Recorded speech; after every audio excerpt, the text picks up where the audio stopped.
Bonsoir pour ces soirées des contes à la pleine lune, organisées par l'association Martinique Images. Je vais vous raconter une histoire orientale transférée au pays, ici en Martinique. Le livre des contes est resté ouvert entre les mains de la jeune fille. Elle s'est endormie.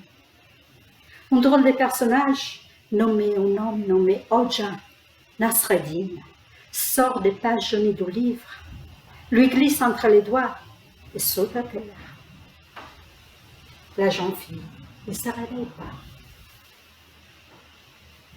L'homme traverse la chambre, grimpe au rideau, se faufile entre les jalousies ouvertes, et les voilà en pleine nuit, dans la ville d'art et d'histoire, la ville de Saint-Pierre.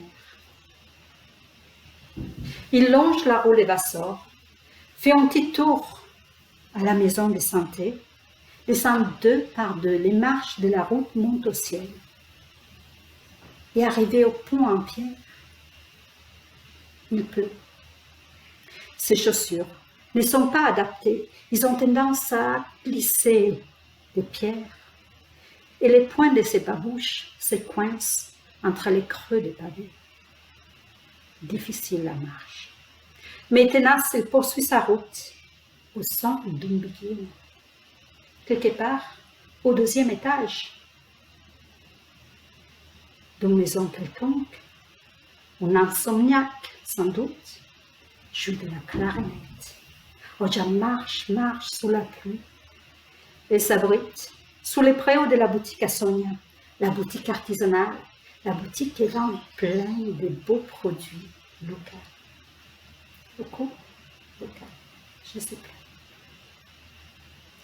L'air est embaumé de parfums de fleurs, frangipane, jasmin, et ceci se mélange aux épices, aux senteurs épicées de la boutique, curcuma, curry, colombo, bois d'Inde, citronnelle, cannelle, gingembre. Ça sent si bon. L'homme se retourne et son visage se fixe sur la fontaine d'en face. Une fontaine bien animée, ricochet, cercle d'eau, éclaboussure, jeu de lumière, eau argentée. C'était comme si 6000 lucioles prenaient un bain de minuit. Et oui, magique. La pluie s'arrête, les nuages s'écartent, Hodja traverse la route, et là, au milieu du bassin, une belle lune ronde, pleine et luisante se dessine. Ciel, la lune est tombée dans les bassins. La lune est tombée dans les bassins. Il faut la remettre à sa place. Hodja tend la main, mais aussitôt les bouts des doigts frôlent la surface de l'eau. La lune coule. Il plonge l'autre main. La lune s'effrite. Misère. Il descend au bord de mer. Les pêcheurs, eux, sauront quoi faire. Mais arrivé à la plage, il n'y avait personne. C'était trop tôt, ou bien trop tard. Il contourne la cabane des pêcheurs. Et là, comme par providence, enfoncés dans le sable, 2 beaux et longs piquets en bois, avec un filet de pêche à peine entamé, accroché. L'homme sort ses sabres. Sac.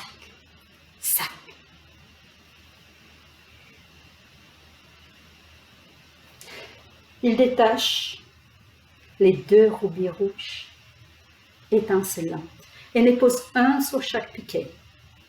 Le filet bien serré contre son bras remonte, les défait devant la fontaine et les jette dans le bassin. Et puis il tire.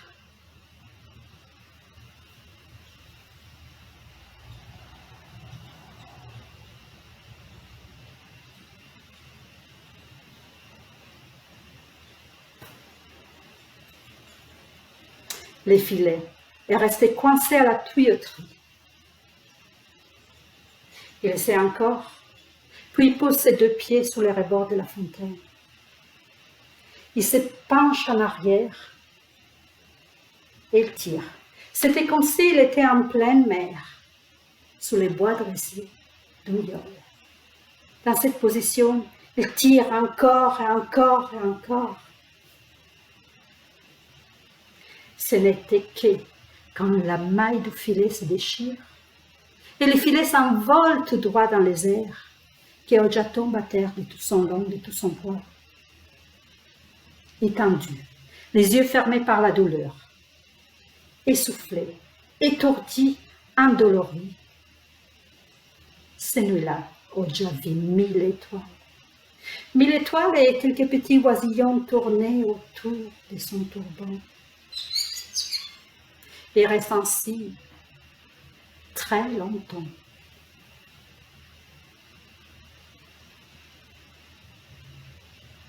Une fois les yeux ouverts, il voit face à lui, haut dans les ciels, la lune belle, ronde et luisante.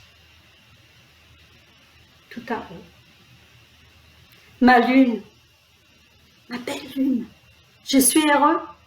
Tu as retourné à ta place, tu as retrouvé ta place. Je suis si content, si heureux de ne pas avoir pu te rendre ce service. Et le cœur léger se remet sous ses pieds et sifflotant, il remonte les routes pavées. Il sautille sous les marches de la route monte au ciel, fait quelques pas de biguine, en longeant la route. L'évasseur plonge à travers les jalousies et se couche sur les pages jaunies de son livre de contes. La jeune fille ne s'était pas encore réveillée. Imaginez, quelques heures plus tard, juste après les chants de coq, quand les pêcheurs arrivent alors sur leur lieu de travail et ils découvrent leur poteau vide, mais 2 rubis rouges étincelantes.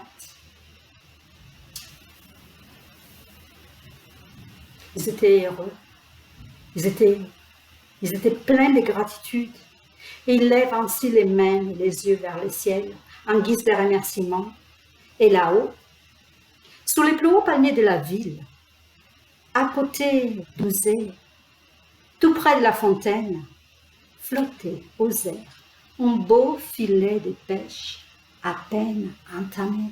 C'était sans doute un augure d'une belle, longue et prospère journée. Bonne soirée à vous. Je m'appelle Angie. N'oubliez surtout pas d'écouter les autres conteurs d'amis parce qu'ils sont magnifiques. Bonne écoute.